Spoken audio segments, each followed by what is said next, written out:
نباتات کی بے شمار اقسام کے باوجود یہ اللہ تعالیٰ کے مقرر کردہ قوانین کے تحت ہی اگتی بڑھتی اور پھلتی پھولتی ہیں، ان میں ایک خاص نظم و ضبط پایا جاتا ہے۔ زندگی اللہ تعالیٰ کا معجزہ ہے، لیکن یہ معجزہ زمین پر عام طور پر بہت آہستگی کے ساتھ جاری رہتا ہے۔ مثلاً پودوں اور جانوروں کی صورت میں اگر اچانک مٹی سے جانور نکل آئے تو انسان اس سے خالق کے ہونے کا کوئی سبق نہیں لیتا۔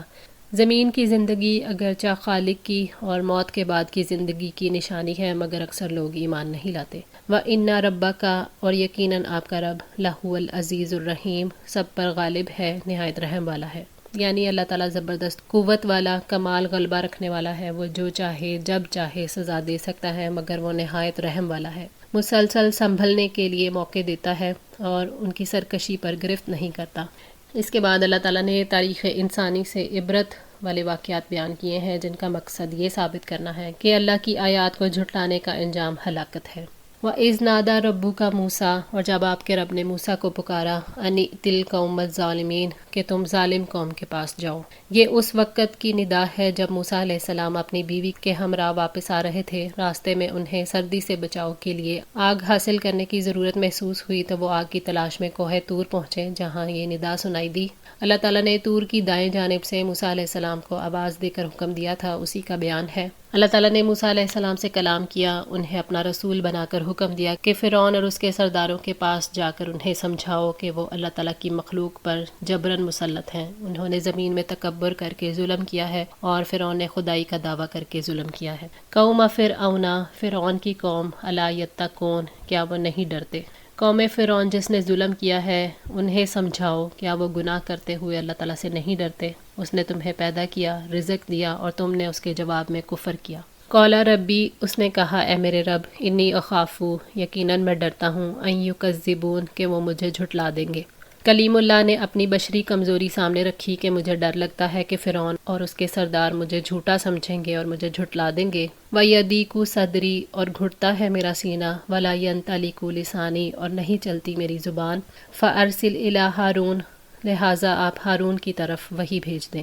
موسیٰ علیہ السلام کو اس بات کا خوف تھا کہ فرعون نہایت سرکش ہے، مجھے جھٹلائے گا۔ اس خوف سے ان کے اندر گھٹن آ رہی تھی، اور اس کا ایک سبب یہ بھی تھا کہ پیغام نہیں پہنچا پاؤں گا۔ وَلَا يَنطَلِقُ لِسَانِي، مراد یہ ہے کہ میں اپنی زبان زیادہ کھول کر بیان نہیں کر سکتا۔ موسیٰ علیہ السلام کے بارے میں اہل تفسیر یہ کہتے ہیں کہ ان کی زبان پر انگارہ رکھ دیا گیا تھا، جس کی وجہ سے لکنت پیدا ہو گئی تھی۔ اسی وجہ سے موسیٰ علیہ السلام نے دعا کی، جس کا ذکر سورہ طٰہٰ میں ہے۔ موسیٰ علیہ السلام نے ذمہ داری کو اٹھانے کے لیے ایک معاون اور مددگار کا سوال کیا اور کہا کہ ہارون کے پاس آپ اپنی وحی بھیج دیں، جیسے کہ اللہ تعالیٰ نے فرمایا، قال رب اشرح لی صدری ویسر لی امری واحلل عقدۃ من لسانی یفقہوا قولی واجعل لی وزیرا من اہلی ہارون اخی۔ موسیٰ نے کہا، اے میرے رب، میرے لیے میرا سینہ کھول دے اور میرے کام کو میرے لیے آسان کر دے، اور میری زبان کی کچھ گرہ کو کھول دے تاکہ وہ میری بات سمجھیں، اور میرے لیے میرے خاندان سے ایک معاون مقرر کر دے، ہارون کو، جو کہ میرا بھائی ہے۔ سورہ طٰہٰ آیت 25-30۔ موسیٰ علیہ السلام چاہتے تھے کہ مروب ہوئے بغیر تبلیغ کر سکیں، اس لیے انہوں نے ایک طرف شرح صدر، زبان کی گرہ کھلنے اور کام کی آسانی کے لیے دعا کی، اور دوسری طرف ہارون علیہ السلام کی طرف وحی رسالت بھیجنے کا مطالبہ کیا تاکہ ظالموں سے وہ جو کچھ بھی کہنا چاہیں ہارون علیہ السلام اسے ان کے دلوں کے اندر اتار دیں۔ وَلَهُمْ عَلَيَّ ذَنْبٌ، اور مجھ پر ان کا ایک گناہ بھی ہے، فَأَخَافُ، بس میں ڈرتا ہوں، أَن يَقْتُلُونَ، کہ وہ مجھے قتل کر دیں گے۔ موسیٰ علیہ السلام کے ہاتھوں قوم فرعون کا ایک شخص غیر ارادی طور پر قتل ہو گیا تھا، اور انہیں اندیشہ تھا کہ قبطی انہیں قصاص میں قتل کر سکتے ہیں، اسی وجہ سے وہ مصر سے بھاگنے پر مجبور ہو گئے تھے۔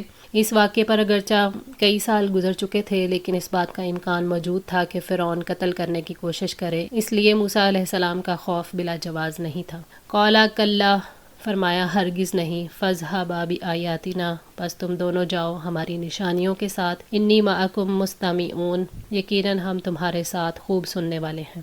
اللہ تعالیٰ نے تسلی دلائی کہ وہ آپ کو کبھی قتل نہیں کر سکیں گے۔ نبی تو اللہ تعالیٰ کی حفاظت میں ہوتا ہے. فَاذْهَبَا بِآیَاتِنَا، آیات سے مراد دلائل ہیں جن سے ہر پیغمبر کو نوازا جاتا ہے. آیات سے مراد معجزات بھی ہیں جو موسیٰ علیہ السلام کو عطا کیے گئے، یعنی عصا اور ید بیضا.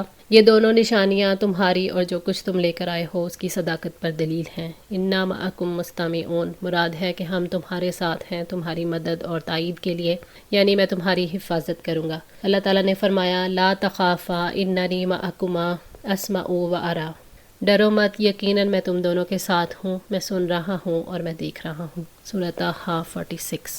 آج کے لیے اتنا ہی. دعا ہے اللہ تعالیٰ ہماری اس کوشش کو قبول فرمائے، ہماری غلطیوں کوتاہیوں کو معاف فرما کر ہماری اصلاح فرمائے. جزاکم اللہ خیر. والسلام علیکم ورحمۃ اللہ وبرکاتہ.